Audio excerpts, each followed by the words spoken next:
Atos 11. Ora, ouviram os apóstolos e os irmãos que estavam na Judéia que também os gentios haviam recebido a palavra de Deus. E quando Pedro subiu a Jerusalém, disputavam com ele os que eram da circuncisão, dizendo: Entraste em casa de homens incircuncisos e comeste com eles. Pedro, porém, começou a fazer-lhes uma exposição por ordem, dizendo: Estava eu orando na cidade de Jope, e em êxtase tive uma visão, descia um objeto, como se fosse um grande lençol, sendo baixado do céu pelas 4 pontas, e chegou perto de mim. E, fitando nele os olhos, o contemplava, e vi quadrúpedes da terra, feras, répteis e aves do céu. Ouvi também uma voz que me dizia: Levanta-te, Pedro, mata e come. Mas eu respondi: De modo nenhum, Senhor, pois nunca em minha boca entrou coisa alguma comum e imunda. Mas a voz respondeu-me do céu segunda vez: Não chames tu comum ao que Deus purificou. Sucedeu isto por 3 vezes, e tudo tornou a recolher-se ao céu. E eis que, nesse momento, pararam em frente à casa onde estávamos 3 homens que me foram enviados de Cesareia. Disse-me o Espírito que eu fosse com eles, sem hesitar, e também estes 6 irmãos foram comigo e entramos na casa daquele homem. E ele nos contou como vira em pé em sua casa o anjo, que lhe dissera: Envia a Jope e manda chamar a Simão, que tem por sobrenome Pedro, o qual te dirá palavras pelas quais serás salvo, tu e toda a tua casa.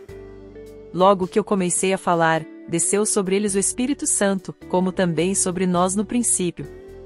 Lembrei-me então da palavra do Senhor, como disse: João, na verdade, batizou com água, mas vós sereis batizados no Espírito Santo.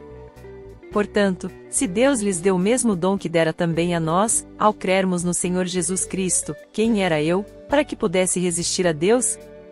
Ouvindo-lhes estas coisas, apaziguaram-se e glorificaram a Deus, dizendo: Assim, pois, Deus concedeu também aos gentios o arrependimento para a vida.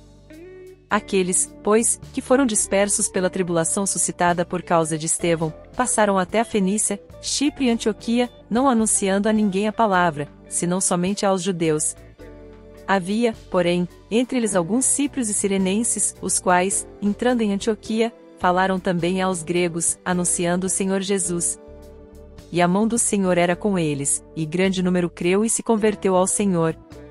Chegou a notícia destas coisas aos ouvidos da igreja em Jerusalém, e enviaram Barnabé a Antioquia, o qual, quando chegou e viu a graça de Deus, se alegrou, e exortava a todos a perseverarem no Senhor com firmeza de coração, porque era homem de bem, e cheio do Espírito Santo e de fé. E muita gente se uniu ao Senhor. Partiu, pois, Barnabé para Tarso, em busca de Saulo, e tendo-o achado, o levou para Antioquia. E durante 1 ano inteiro reuniram-se naquela igreja e instruíram muita gente, e em Antioquia os discípulos pela primeira vez foram chamados cristãos. Naqueles dias desceram profetas de Jerusalém para Antioquia, e levantando-se um deles, de nome Ágabo, dava a entender pelo Espírito, que haveria uma grande fome por todo o mundo, a qual ocorreu no tempo de Cláudio.